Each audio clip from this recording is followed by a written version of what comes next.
bad boys. What you gonna do? Did we already do this song for one of these? I feel like we might have. Yes. Oh my God, I'm already repeating. Hey, this is the first time. It's the first time in like how many episodes?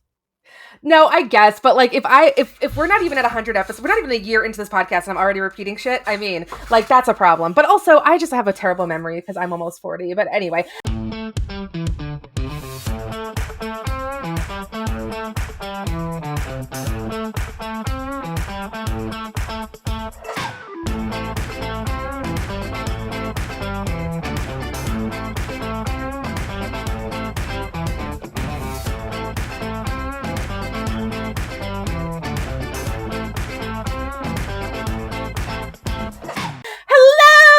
Hello! Welcome back, everybody, to Simply Amazing. That was...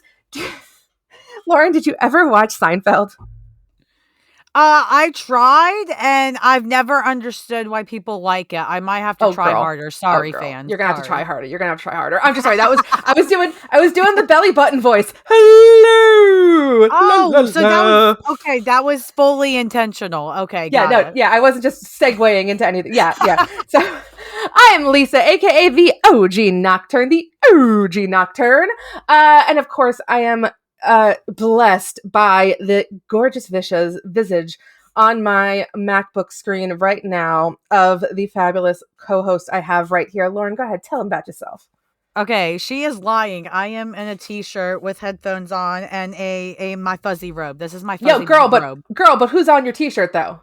Oh, yeah, it's Kurt. He's so cute. I'm wearing a Kurt shirt and it says Banff O's. It's like a cereal box cover. Look at him. He's baby. I do kind of love that it says Kurt's Crunchy and the Crunchies with a K. And it's like, it's a good thing they didn't add a third K word there because that'll be a problem. Jesus Christ. Problem. You know, I'll send you the link, Lisa. We can be twins. Yes, twinsies. But Lauren, tell them about yourself. Tell them who you are.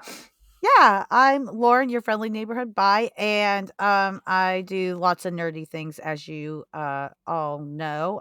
In fact, the day we're recording this, Lisa joined me on my live show to talk a little bit about what we're talking about today, Legion of X. But we're here to spill all the beans about it, every single detail. We're gonna see. We're gonna tell you how worth the issue was, and how worth this run is going to be, and whether or not it's good for Kurt. Yeah, no beans left unspilled. That is what's going to happen right now. No beans. Kurt beans dumped over. Lots of Kurt beans. Well, let's do it. I mean, this first impressions, I really enjoyed the issue. It was good. It's a setup issue, right? There's like not a ton of stuff happening, but there's enough to get you going. Lots of stuff with the Arakki. See, I actually felt otherwise. I felt like there was actually a lot going on. And at times I was like, I feel like there's like 3 stories happening here. And at some point they're all going to come together, hopefully. Yeah, well, so we start out, right, with, we start with Legion talking to his love. And for anybody who knows anything about Legion, obviously it's Ruth, Blindfold. So clearly she's been brought back to life. And yay! I mean, that's good for her. Precogs. Precogs coming back. Destiny was the OG, and she was just like, girl, let's get it. We're going to bring all my precogs back. Where my precogs at? Wouldn't it be fun to see, like, Destiny, like, start, like, a precog brotherhood or something? That'd be so fun to watch. Could you imagine if they all just sat around, like, precogging? They're just like, what's going to happen tomorrow? Precogging. Well, I got to be honest, like, on paper, your idea is cool, but like in practice, what the fuck are they all going to do? Well, no, but they're basically all masterminds. Like, yeah, everybody's getting ideas, but they're putting them together. And of course, I mean, there could be other people on the Brotherhood, right? The precogs would just be in charge, and then you got Mystique and others to do the legwork. That's what Mystique is there for Destiny. She does the work for her woman. Good for her. Oh, yeah. That's right, exactly. Get me a Mystique. I need someone to do some work for me, because I got lots of work to be done around my house right now. So what a mood. So then we move into Kurt Dangle, as I'm going to call him, because I'm never going to give up on my Reno 911 references during this, because it's just like, so. You said the word dangle next to Kurt, and I got a very not appropriate image. Okay, this is from your show. Got it. Oh, girl.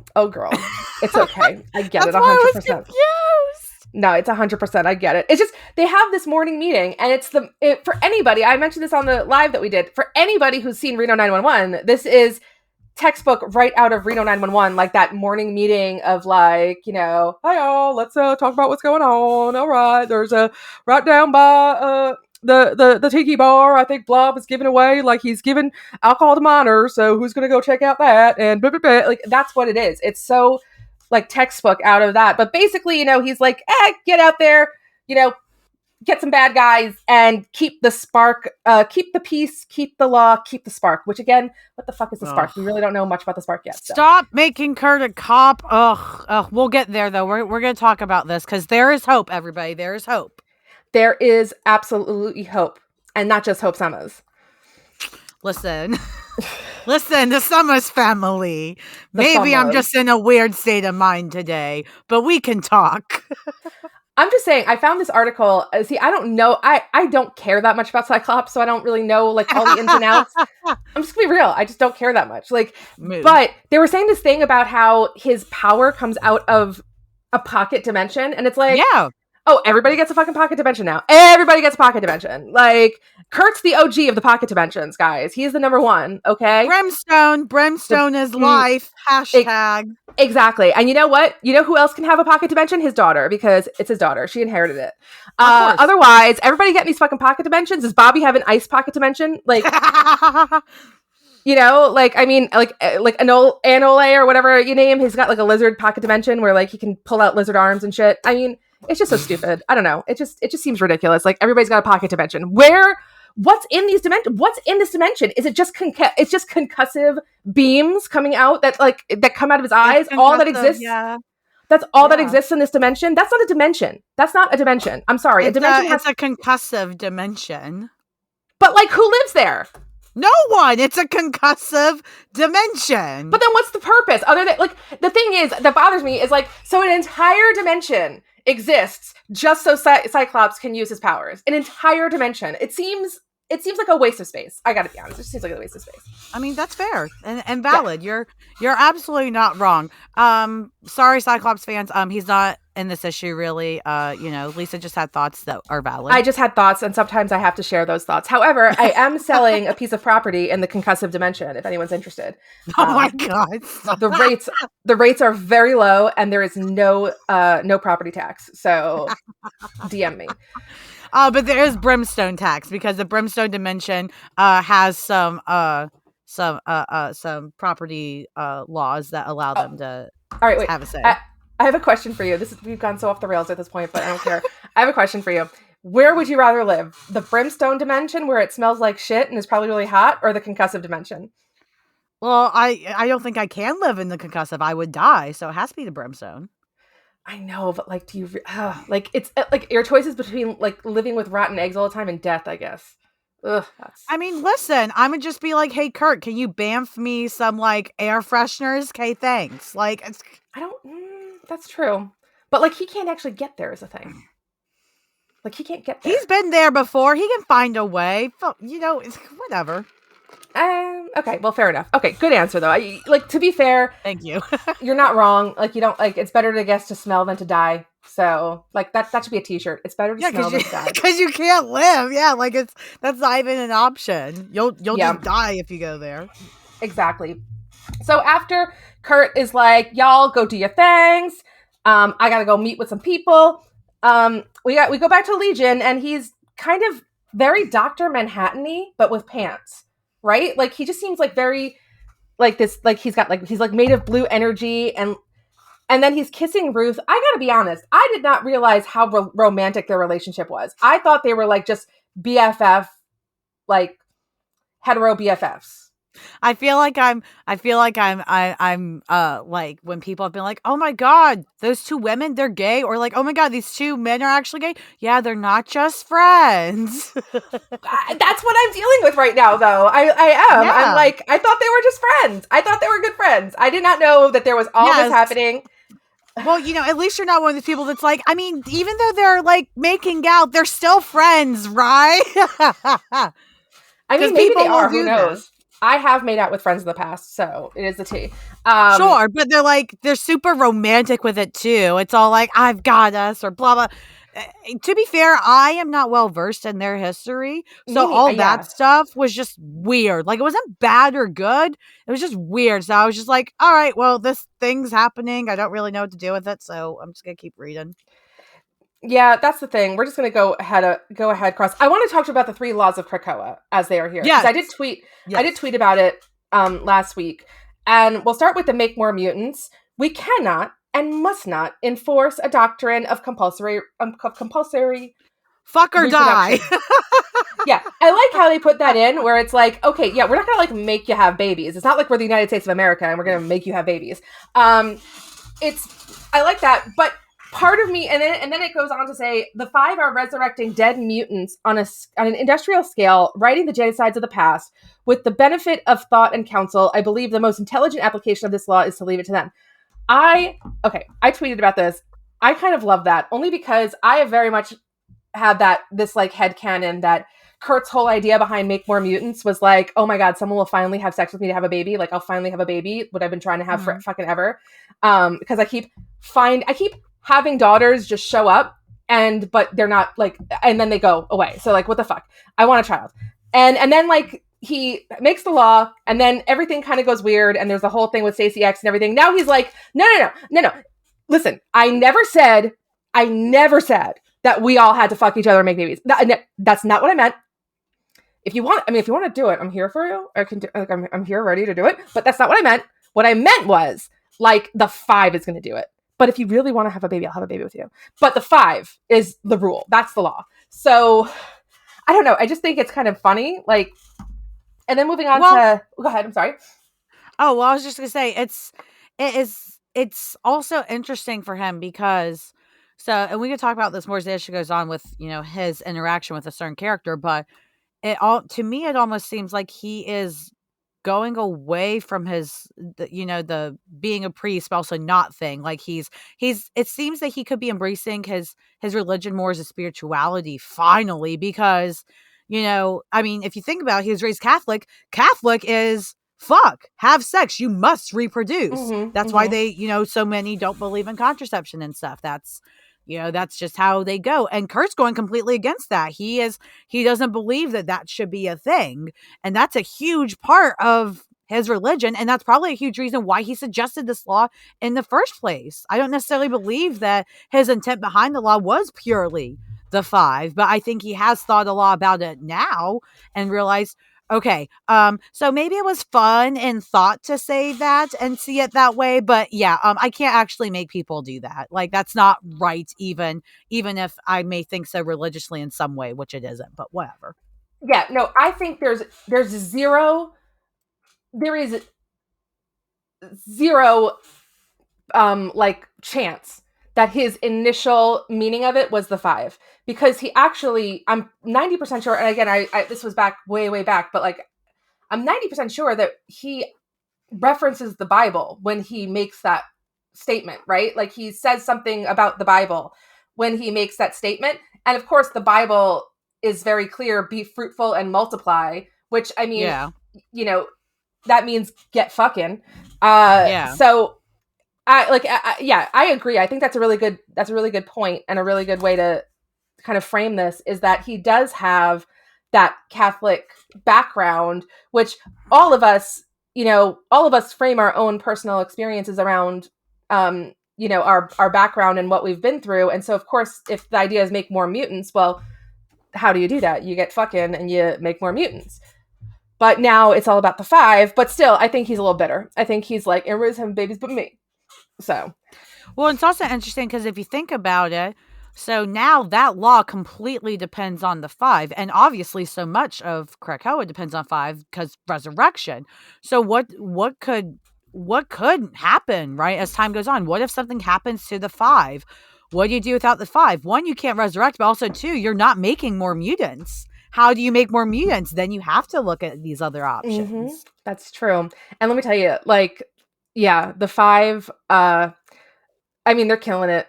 that moment in, we didn't talk about it yet, we'll talk about it later, but that moment in that Immortal X-Men where they bring Selene back just to get the answer of how to get rid of the monster and then just kill her immediately is like, that's freaking Honestly, that was baller. kind of hot. I don't know That how to was explain baller. it, but it was kind of hot. Like, Yeah. well, that was great. Speaking of killing, let's talk about the next law, which is murder no man or woman or any other, obviously. The law is necessarily reductive to cover a broad base. Politically, it prevents us from provoking non-mutant actors. Morally, it prevents us from sinking to their level. I prefer to take a broad ethical interpretation. Kill no one who lacks the recourse to resurrection. And even if they do, try not to. Looking at you, Dr. Nemesis. That's kind of cute. When a killing is suspected, blah, blah, blah, blah, whatever. So I just like we must see to it that death does not lose meaning, lest life follow suit. And I think that's a huge thing that's carrying over from his whole his whole journey in Way of X, was this idea of like, what is life worth when you can just come back? So. Right. Well, and the interesting thing about that, though, is that, I mean, if you think about it, because, I mean, Way of X, they still had that law, even though it was kind of fresh. They still had that law of you can't kill. And there were already consequences given to people for doing that, right? For killing a human. So it's like, I mean, what does Kurt really think? How does Kurt actually believe truly that this no killing man, but you can still kill mutants, is going to change the view on death to a mutant? If I'm a mutant and a human dies, like, darn, you broke a law. But like, I don't think that law actually has any moral significance to many of these mutants. Like, they don't care. They just know, oh shit, you broke a law. Well, now you're going in front of the council and you're probably going in the pit. Like, it's kind of like a rebellious kid that, knows the law and knows the rule they're breaking, but they just don't care because they're like, well, whatever, it's the consequence. There's no, the meaning is lost. I don't think Kurt has done what he think he has, which is give meaning back to death. The mutants don't have it, and I think actually that's going to get challenged in the Judgment Day event. That's when they'll get challenged, but it's not getting challenged yet. Yeah, I think it's coming though. Absolutely. Respect this sacred land. Okay, I believe that Cy Spurrier had to stop himself from saying the sacred land is not a place, the sacred land is a people. Because as I'm reading it, I'm like, that's literally what you're trying to say, is the sacred land is not a place, the sacred land is a people, which is, from Ragnarok. But I just like the last one. I'm not going to read all of it this time, but I like the last one where it's like, in all matters, emotional, physical, sexual, and spiritual, as long as choice and consent are present, anything goes. I am concerned about that one. Because anything goes? Yeah, that's dangerous. Well, I think my concern with it is that choice and consent in a world full of people who can take over your mind and make you, like, you know what I mean? Like, it just feels like he's making something black and white that has some gray to it. It's dramatic irony for us as readers. Why do you think they put that page in the book for us to read, right? Because you're right. We can read that and go, actually, Colossus is under mind control. He doesn't, people think he has choice and he is consenting. He's not. And how can they tell if he's under mind control if they don't know? You're absolutely right. Exactly. And so it's, and that last part, anything goes, is like, but anything though? Like anything? Like, for example, a boundary has to be drawn. Well, yeah. For example, years ago, there was a guy who went on Craigslist or something. I might get the story wrong because I just know it from true crime shit. But like, a guy went on Craigslist and was like, I want to eat a person. Who wants to let me eat them? And someone was like, sure, I'll let you eat me. And so the guy killed the guy and ate him. But the problem is that, it doesn't matter if someone consents to be murdered. You can't consent to being murdered. That's not a thing. That's not a thing that exists. So this whole anything goes as long as choice and consent are present is like, someone can consent to somebody. Someone can consent to something, but not be capable of consent. Like children are not capable of consent. Someone who is mentally ill can't consent to something. If you've been drinking. Yeah, like there are so many. Like I said, it's something that is being made black and white, where there are shades of gray that are important. That I feel like that's something that's going to come up later. I think Oh, that's gonna. 100%. I think, again, if you're those of you listening, if you're not big on reading these data pages or extra pages, you should read them, because here I think it's clear that Spurrier is hinting at all these things that are going to, one, be challenged, and two, go wrong. There's going to be a situation like, again, the clause of mind control that's going to come up, whether it's in this book or another book. That shit's happening, and it's going to be addressed. God knows when, but some point. Mm-hmm. Um, Yeah, so it's yeah, no, coming. and that's the thing too, is that we're at the stage of Krakoa where everything's a mess. Like, everybody's just arguing petty politics, and it's basically a reality drama, and all these actual real things are happening. Everything's gonna fall apart. Everything is coming to a point where Krakoa is going to collapse, or start collapsing, in more ways than already is. Oh, for sure. I think it kind of goes along the lines of like, there's not like, when it comes to like forms of government, it's, there's really not many forms of government that won't work. The problem is not the form of government so much as the people who running it. You know what I mean? It's like, it's never like, um I mean, I don't want to get into politics or anything, but it's not necessarily capitalism's fault that capitalism sucks so much as it's how people are using it. Same with like communism, same with all of them. It's the people, it's the human nature behind why people do things that make these things fall apart, rather than like, just, on paper they all look great, on paper it all makes sense, but then you add like greed in there, you add all these different human emotions in there, and suddenly it doesn't work anymore. So Yeah. yeah, like, again, a lot of these rules are, it's very black and white, but there are so many shades of gray that are not being accounted for. And then finally the spark, which is just try new things, which is like, girl, I mean, what, we got some cocaine? I don't know, like, what are we Well, trying? yeah, like what? And I mean, I still. What was the spark at the Wave at the end of Wave X? I don't understand. It is not understood. Like, it was supposed to be this big revelation, and I'm like, but what was it? Because if it was such a big revelation, why the hell is Kurt deciding, with this big revelation, I'm gonna be a cop, and we're gonna, basically police these laws? What sense does that make? So the thing with the spark is, I first took it as like, the spark is life. The spark is, because that's what, in like our language or our vernacular, when you talk about a spark like that, it's like the spark of life, and like the Big Bang or something, or like the Mm-hmm. place from where all things come and all things be. But Mm-hmm. yeah, we're just not there yet with that yet. I mean, anyone out there, if you have more information about the spark, let us know. But we are just not there uh, yet. Yeah, Although Slice Spurrier, if you want to come on and explain it, please do. I'm I, open to hearing. I mean, try new things. Kurt, you might want to try fucking that Arakko mutant, but we'll I get there. mean, can we just jump right to that? I know we got other things Yeah. we got to talk about, but I just want to talk about that, because that is the biggest hope for me with this series, is the discussion and the interaction between her and Kurt, and how, I mean, that's also why I'm hoping Kurt is going to go away from the priest stuff. And I don't want him to I don't want him to not be religious, but I want him to go more towards the spiritual side of things, without having to feel like he has to always follow rules. Because yeah, she challenges that. She's like, "Oh, you're a priest." And he's like, "Well, kind of sort, but not really, blah, blah, blah." She's like, "Oh, well, can we, are you celibate?" He's like, kind of, like, not really. And she's like, "Great, let's fuck." And she's going to clearly challenge him on a lot of the things that he believes in, and not rudely, not meanly, and not unjustly, but just because there are flaws in the way he thinks, and where he is stuck right now emotionally and spiritually. And I think she's going to help him pull out of those a bit. And I desperately, that is exactly what needs to happen. Do it. Yes, I want to give I want to give some credit where it's due, because Cy Spurrier in this specific interaction is, and we've definitely skipped ahead, but well, we're not going to go in we're not going to go in order here. We're just going We're to talking talk. about what's important. We're talking about what's important, which is Kurt. So I'm going to give props to Cy Spurrier, and here's why.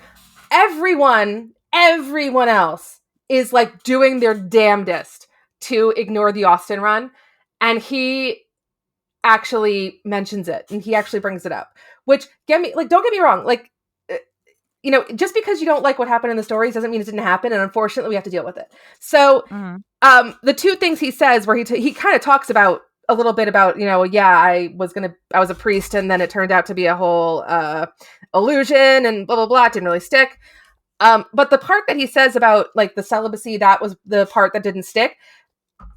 I like that because when you go back to the Austen run and you look at that whole story of when he was supposed to, oh my God, just describing it is giving me an ulcer. That story about where he's supposed to become the mutant pope and it's the evil Catholic Church. And the evil Catholic Church, their whole thing is, this guy, we can't do our evil plan. We can't do it because he just won't stop fucking. And we just can't make a man pope if he's fucking. And it's like, that's the line you draw. That you're murdering people, and that's the line you draw. Okay, interesting choice. But I like how they brought that up and, in there. And let's see what happens with Weaponless. I want to say it's Weaponless Zsen. I'm assuming that's how you say it, Sen or Zen. Yeah. But, we'll see where it goes with them. It'll be interesting. I mean, I want to go back a little bit and talk about the gods thing. Which we talked about this a little bit in the live that y'all should have watched. And, we're coming into the MCU where they're bringing in gods in the MCU in a bbigger way, like not just Thor, but like actually talking about gods with like the Eternals and or different godlike creatures or godlike beings.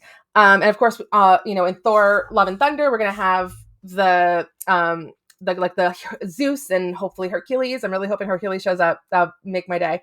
And I just think it's interesting that that's the exact same thing they're kind of taking on in this book, because Way of X was all about kind of finding, that kind of connection or figuring out what that connection means in a world where there's no death. And here it's like the Arakki are like, oh yeah, no, we never fucking dealt with gods. And when gods come, we fucking kill them. Yeah. So that I find very interesting as well. And I'm interested to see where that's going to go from here. Yeah, I do like, again, a lot of what's happening with Legion of X and what happened with Wave X. There are a lot of religious, both undertones and actual direct plot stuff, right? And again, I think that was on purpose because I'm hoping again that Kurt is going to go away from, even further away than he has kind of gotten from following strict religion and strict this, and just knowing his good morals and knowing his faith and his spirituality and sticking with that and just, again, because I think, a lot of people I've talked to, with the way Kurt's being written right now in Legion of X and stuff, they're like, yeah, but, Kurt's so super religious, and that's the biggest thing that's defining him lately. And I'm like, that's not the biggest thing about Kurt. That's just recent. Like, you don't understand. He has his faith and spirituality, and that is a part of him, and I think it still should be, but there's so much more to him, and he has been hindered by all this priest stuff for so long. And I'm excited to see that that's being challenged, and hopefully he pulls away from that and actually just is a fucking human, mutant, really. But, like, he just has a life. He's actually his own character again. That's not just, religion, priests, left and right. Like, come on. I did also read an article, though, that was interesting. I can't remember who it was because I want to give him credit. But there's an article where they discussed, the people that wrote it discussed their thoughts on this issue. Where is it? It was for Comics XF. I'm pulling it up now. And they discussed how Kurt has a lot of power right now as well on Krakoa.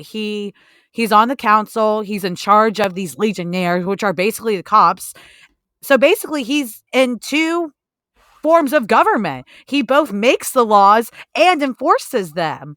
That's fucked up. I don't care if he's Kurt and he's my favorite character ever. Nobody should have that much power. So that's an interesting thing I'm seeing. That was an interesting point that they made in this article from Comics XF that I'm interested to see and see if that is actually capitalized on by Spurrier. Yeah, I'm down for whatever happens in this book. Like, let's keep going with it. It's going to be interesting for sure. Let's talk about Forget Me Not. I did not believe he was actually going to be on the team. I Okay. really did not. So I actually don't know what all this forget me not stuff is in terms of like there's like this inside joke or something everybody loves. It gets brought up on my feed.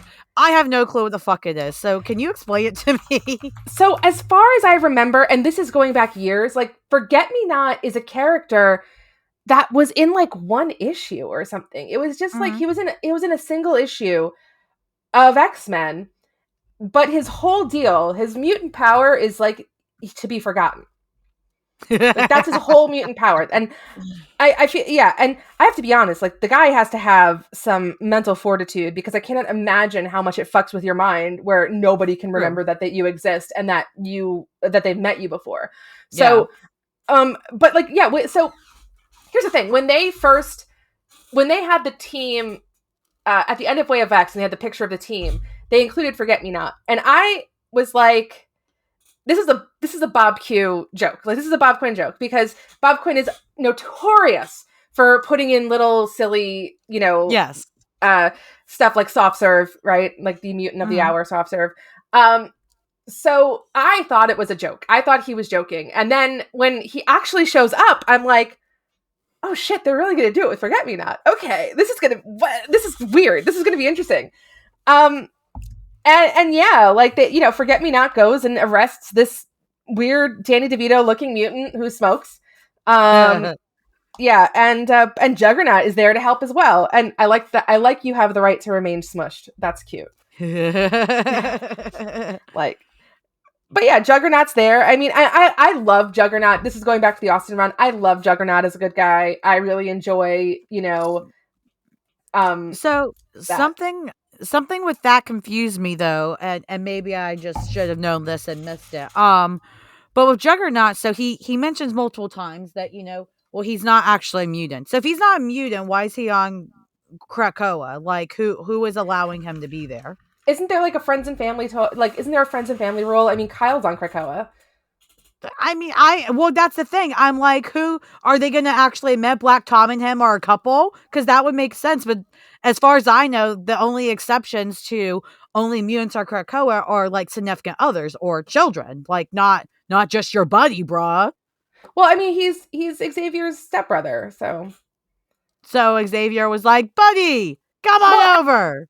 the thing with Juggernaut and Xavier is like there's always been this like push and pull between them. For the longest time, he was a villain, but there have been moments where it almost seems like Xavier reaches out to him in a way to. So I love Juggernaut. I love Mm, Juggernaut.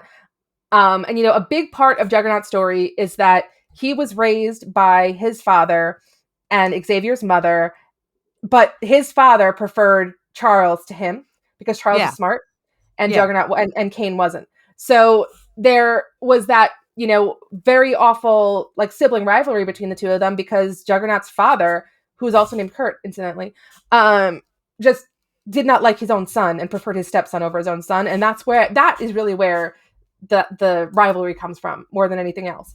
And I couldn't put it past Xavier being like, I'm gonna give you a chance, and like just to kind of I couldn't put it past him to like reach across and be like, hey, I'm gonna give you a place to be, I'm gonna give you a place to live, because I mean it's not like the Juggernaut can live anywhere. He's the freaking Juggernaut.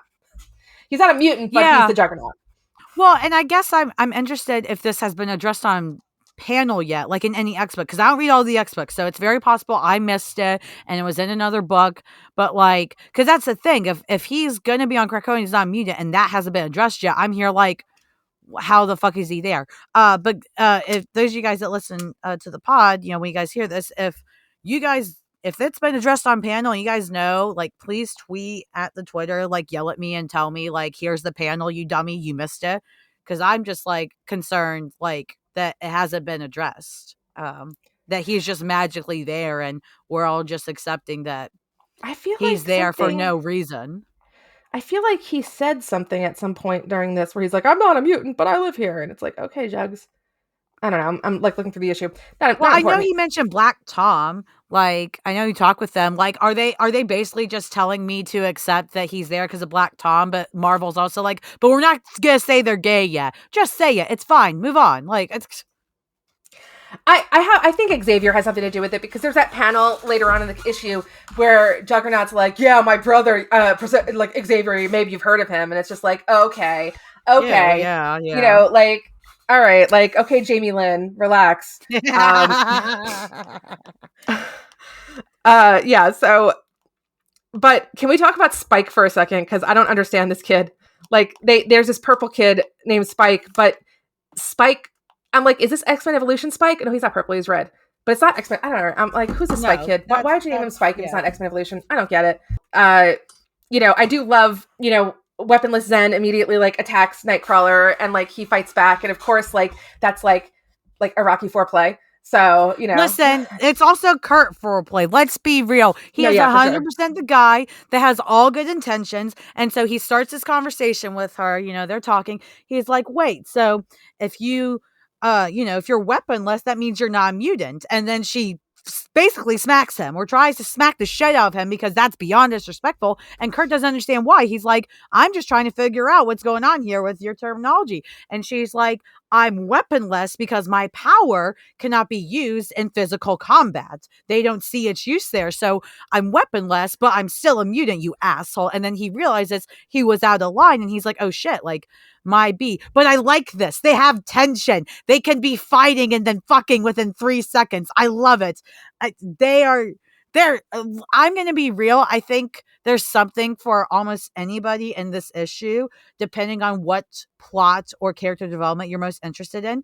I am most interested in Kurt finally getting his damn development and getting out of this following the rules bullshit 24/7. Like, just do your good morals, buddy. Like, you know that. Be a leader, your own leader, not, you know, a follower that leads.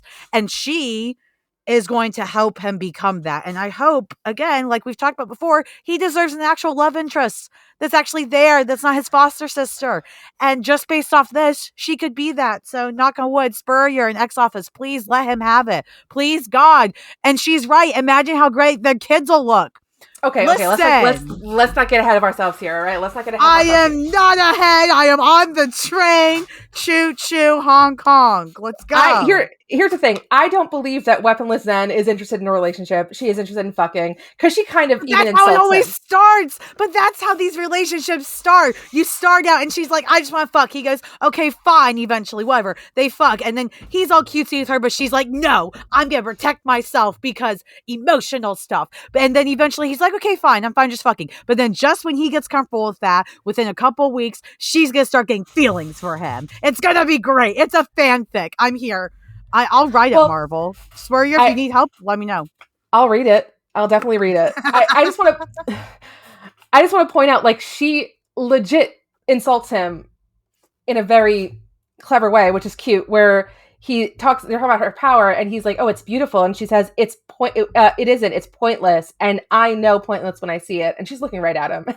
I'm like, okay, the tension is through the roof, guys. You don't understand. Like, I can't wait till he, like, actually, you know, decides to piss her off, because he's like, you're so, like, you're hiding your emotions. You need to just talk to me. And she's like, no, I don't want to. So he intentionally pisses her off just to get her to open up, right? Because that's what Kurt does. He's like, you need to find yourself and be open like me. And then finally, she's got him, like, against a wall or something. And then there's just that moment. And I'm like, here it is. Finally, I can see it. It's a vision. Well, she's not the only chick. I mean, I hate to say chick. I don't mean to say chick, but she's not the only woman being introduced in this issue. So, you know, it might not be her. I care about. Yeah, well, we'll have to see what happens. But I wish they'd rename Lost. I really wish they'd rename Lost. Yeah. I don't like that name. It doesn't make any sense. Like, she called herself lost in a time of, like, in immense vulnerability, and, like, she wasn't saying that her name is Lost. She was literally saying, I am actually lost. I think I feel like her name is, like, Marionette, which I think is a better name for her than Lost, because, like, a marionette is like not to call her she's not a puppet, but, like, she's like so elongated, and, like, she's got a very elongated kind of awkward thing about her body that, like, I could see it. I see Marionette and I say, that makes sense. I could call her Marionette. And I do not like Lost. I think it's so reductive of her whole journey because Yes. so the thing is, like, she deserves a new name. Like, for like, you know, like, looking back, like, for example, looking at the Young Avengers, a lot of the Young Avengers, they went through that that their first point as a team, and then they kind of rebranded themselves. Like, for example, Asgardian rebranded himself as Wiccan because, well, for many reasons, but also because, like, he was moving on to a new place. And Lost is the same thing. She's not the same person she was when she came to Krakoa at all. And I think she deserves to have like a rebranding, or to have something that doesn't tie her to that early time that is just rife in trauma.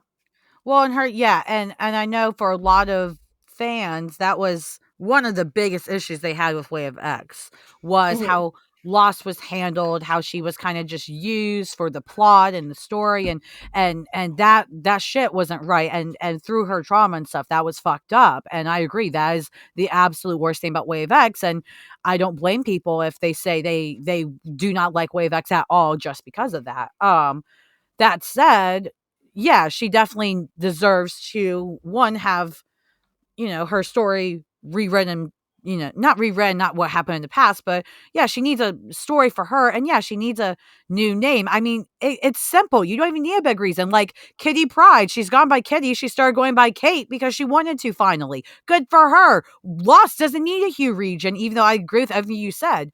But just let her change her damn name. Give her the time. And unfortunately, that is one thing I am concerned about with this is I'm not sure Spurrier is going to give her what she needs. And that is something I am very, very like on the cautious side about. Like, I don't Spurrier know needs that, to like, get it together there. she's not like the most important character in the world, but I will say that, it reminds me of like the old dad joke where it's like, "Oh, Dad, I'm hungry. Hi, hungry. I'm Dad." It's like, just because the woman's walking around saying I'm lost doesn't mean their fucking name. Like, she's saying she's Yeah. lost because she's lost. Like, what if someone's like, who are you? What's going on? I'm pooping. Oh, hi, pooping, and that's suddenly your fucking name. You know what I mean? Like, Yeah. it just doesn't make any sense to me. I think it's silly, and she deserves to kind of move on from that and gain, a better identity than just like being this lost being who's no longer lost. She's not lost. She is found. Like, I don't call her found, but like, I'm just saying she's not lost anymore. But like, let's wrap it up with our next big introduction. At the end, a goddess shows up in Legion's head, aka what do they call it again? I can't remember what they call it. I don't fucking know. Oh, the station? Is it the station? That's terrible. I think it's called the station. I don't know. Yeah, so we have Mother Righteous, and she's kind of hot. I like Mother Righteous a lot. I prefer Mother Righteous to Weaponless Zsen. I gotta be honest. Okay, but she's evil. That's 100% clear. She is 100% evil. I don't know. She is the bad guy. Yes, read the solicits for upcoming issues. Oh, I don't read solicits. I mean, I should, but maybe I don't. Yeah. I mean, I don't blame you. But no, even just reading that page, I was like, yeah, she's there to cause problems. She is there to cause trouble. Whereas, Weaponless Zsen, she's good. She's probably the mischief. Good. Okay, so in the beginning with the Arakki thing, they were like talking, they were talking about like a god of mischief or something, and I thought maybe like, oh, is Loki gonna be in this? Like, what's this? I think she's that god. It is not out of Kurt's experience to fuck the villain. For sure. He remember Anjuli? Never forget Anjuli. So like, Kurt always seems to think with his dick first. And most times his brain comes in and is like, oh, but she's hot, but she's evil. The problem is that doesn't always happen. Well, and if you notice, he didn't think with his dick with Weaponless in there. She offered immediately. She was straightforward and direct, but he was taken back, but not in a bad way. I think yes, this goddess lady might try to seduce him and all these things and might succeed, but I don't think she will. I think she'll try and he might be slightly coerced, but I think anyways, I don't think Kurt's gonna go that way, but we'll see. Because if you do that, you have to make him a villain in this case. I feel like with the way the story's going, this isn't the classic 70s or 80s where he can just fuck a villain in another world and then woohoo, bye. He's still Kurt. Like there's a lot more going on here. Well, to be fair, he didn't realize Angeli was the villain when he fucked her, but he also didn't ask a lot of questions. Like, he didn't ask a lot of questions. Like, he was just like, oh, blonde chick, she seems to be in trouble, I'll fuck her. Like, yeah, so that's the issue with this whole situation. Yeah, I'm very interested in where it's going to go. I'm always wary about, like, how many characters are being added to the X line. It just seems like I don't want us to end up in a bubble, and then we end up with another House of M. But I'm in. I'm down for the ride. Let's do it. You know? Yeah. I just hope that this goes in the right direction for Kurt's character. That's the biggest thing at this point. Because when Way of X came out, I was like, I actually want to, I want this for Kurt's character, but I also want this to actually examine, Krakoa's laws and really challenge that. And unfortunately, I don't think that line did that. That was more, and that's what Sabretooth is doing, that line, but that's not really getting the amount of attention or having the impact that it should based on what's been happening in it. So I'm not really expecting Legion of X to do all of that, even though it'd be nice.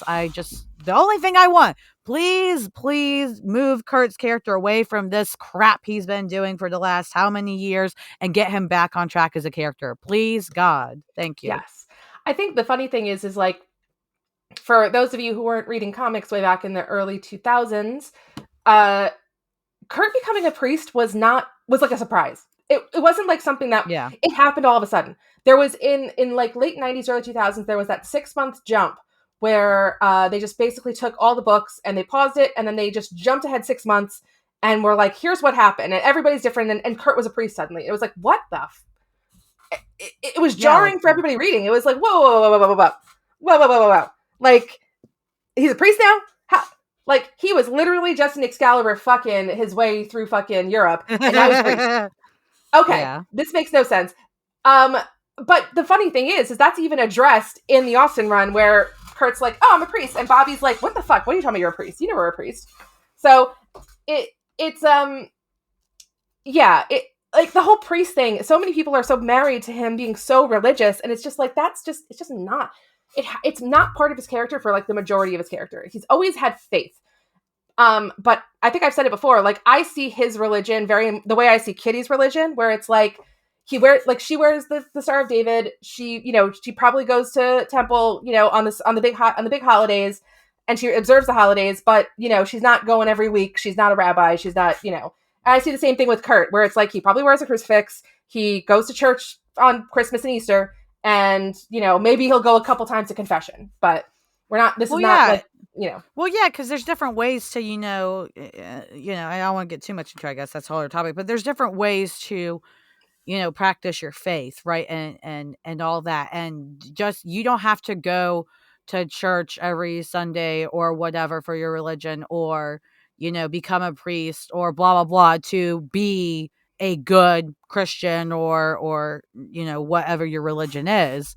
You can still be a phenomenal person who truly believes in your religion and faith, and you still have sex, you still do this if you choose to, like there's that, and that's what Kurt was before, like, yeah, he had his faith and his spirituality, but other than that, that was his thing, and other than that, he just made decisions on his morals and stuff. That's who he is, or with his dick, depending on the day. Don't worry about it. But like, and now they're just like, oh, by the way, he's always, we're always going to talk about how he's Catholic and this. Stop. I'm tired of that being the defining part of Kurt's character. Enough's enough. It's done. Please get back to the Kurt we know who he is, where he is goofy and loving. Yes, he has his faith, but he, more than anything, is a sword fighter. He's a pirate. He does this. He does that. He cares about people. He'll protect anybody. Like, that's who he is. Judge Lauren has spoken.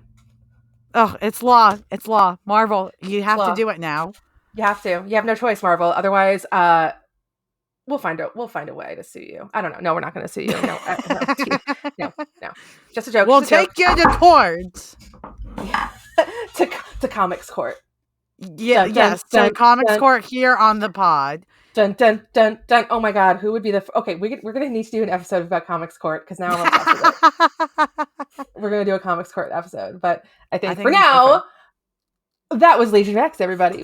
That was an awesome issue. I'm excited for the next one. It's going to be out, I guess, next month. So we'll wait out for that and see what happens and see where the spark leads us.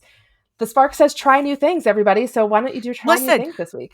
Kurt, sleep with the lady. Please, God, find your spark again. You need it. Oh, girl.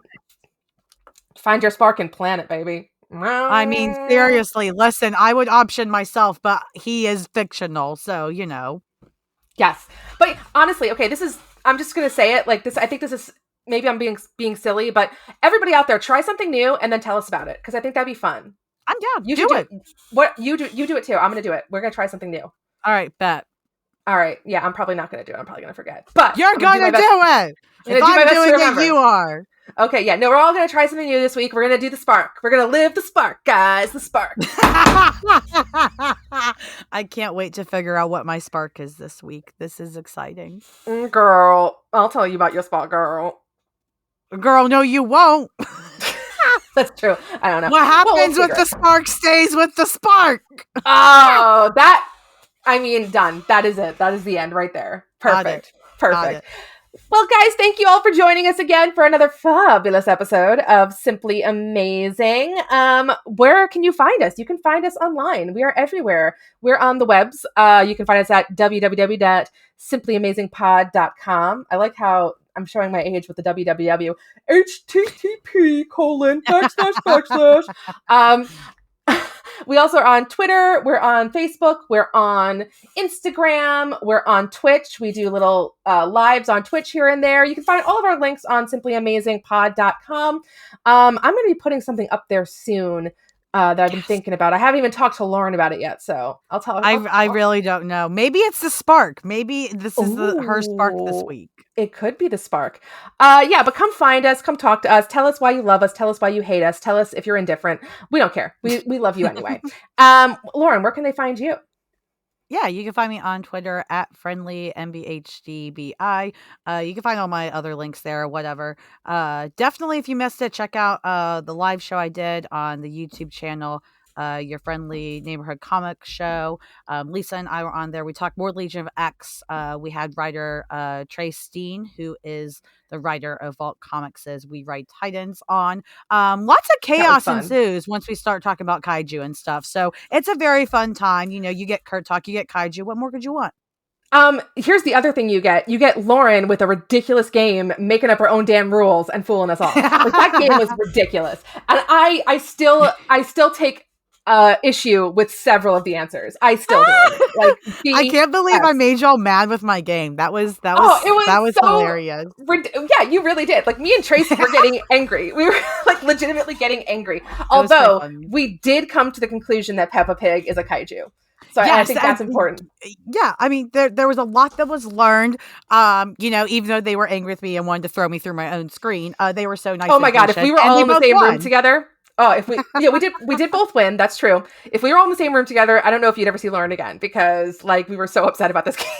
It's okay. You know what? It was something new. That was the spark I didn't know was a spark originally. It was that game. It was new. It was interesting. Exactly. But yeah, y'all can see how worked up Lisa got on that. It was very funny. and you can learn that Peppa Pig is 7 goddamn feet tall. Like, oh my God. Like, and 7 feet tall. And you can remember that Clifford, their big red dog, is a kaiju. He is a kaiju as well. Yeah, we came up with a lot of different characters that are in fact kaiju. Clifford, but Jake the dog is not a kaiju. So back and forth. So it was very interesting. Yeah, so come find us, guys. Come talk to us. Tell us about who you think is a kaiju. Why not? If you like the episodes, if you're enjoying yourselves, well, guys, let us know. Rate us and subscribe and everything on Apple or Spotify or I don't know, wherever you listen to us. You got a tin can with the string. I don't know. Subscribe to that. It's fine. And if you are out there and you are having a good time and you're thinking to yourself, what is the spark? Put down the matches, you friggin' pyro. All right? Like, we'll talk about it later. But you're still simply amazing.